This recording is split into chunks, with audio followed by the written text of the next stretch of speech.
सब उम्मीद है कि सीटेट के प्रिपरेशन में ज़ोर शोर से लगे होंगे। तो आज का हमारा टॉपिक है वाइगोत्स्की का सिद्धांत, सामाजिक सांस्कृतिक सिद्धांत या सोशल कल्चरल थ्योरी।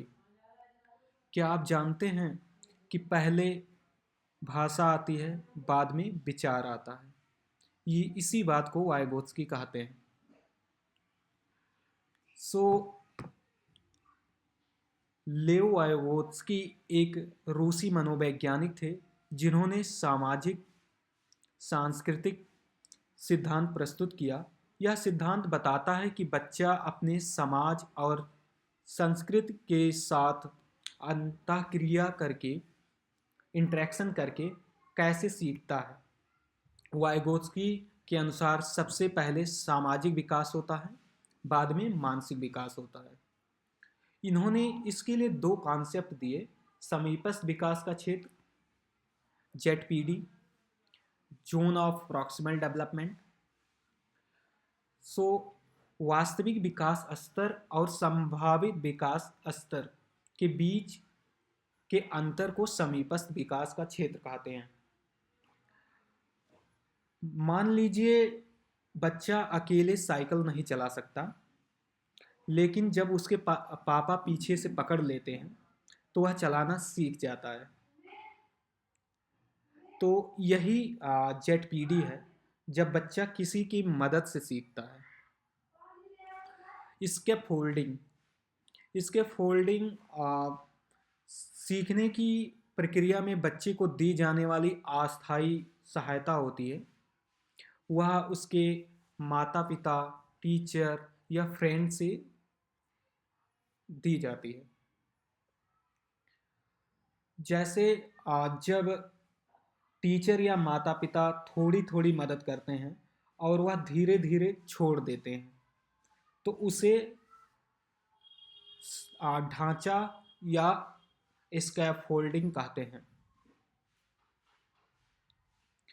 यहाँ बार बार कंफ्यूजन होता है बच्चों को कि सर आपने तो दोनों बताया और दोनों तो हमें सेम ही लग रहे हैं। तो मैं बताना चाहूँगा कि ये सेम नहीं होते। जेडपीडी और इसके फोल्डिंग बोथ आर डिफरेंट। जैसे बच्चा क्या काम अकेले नहीं कर सकता, लेकिन किसी की मदद से कर सकता है और उसमें उसकी एक लिमिट होती है, तो उसे कहेंगे जेडपीडी।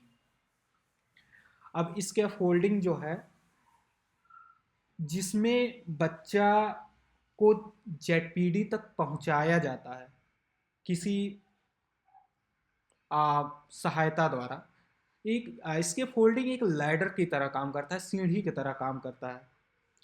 उसमें शिक्षक, पेरेंट्स या उसके फ्रेंड धीरे धीरे मदद कम करते हैं, और पहले तो मदद करते हैं, उसके बाद धीरे धीरे कम करते हैं। तो यह है इसके फोल्डिंग। भाषा और चिंतन से संबंधित विचार। वाइगोत्स्की के अनुसार भाषा और चिंतन एक दूसरे से जुड़े होते हैं। पहले भाषा आती है, बाद में विचार विकसित होते हैं।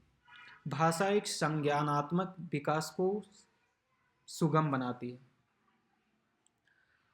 प्राइवेट स्पीच, जब बच्चा खुद से बातें करने लगता है तो उसको प्राइवेट स्पीच कहते हैं। वाइगोत्स्की के अनुसार सीखने के नियम की बात करें तो सीखने की प्रक्रिया सामाजिक होती है। सामाजिक सांस्कृतिक वातावरण में सीखने में महत्वपूर्ण भूमिका निभाती है।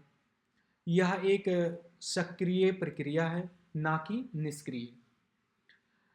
ये नोट याद रखिएगा, सीटेट में यहाँ से बार बार क्वेश्चन पुटअप हुए हैं। जैसे पियाजे मानते थे कि पहले विकास होता है और बाद में अधिगम आता है, जबकि वाइगोत्स्की कहते हैं कि पहले भाषा आती है, बाद में विचार आता है। तो आज का टॉपिक यहीं पर समाप्त होता है। आगे की वीडियो देखने के लिए प्लीज़ चैनल को सब्सक्राइब करें और लाइक करना ना भूलें। Thank you.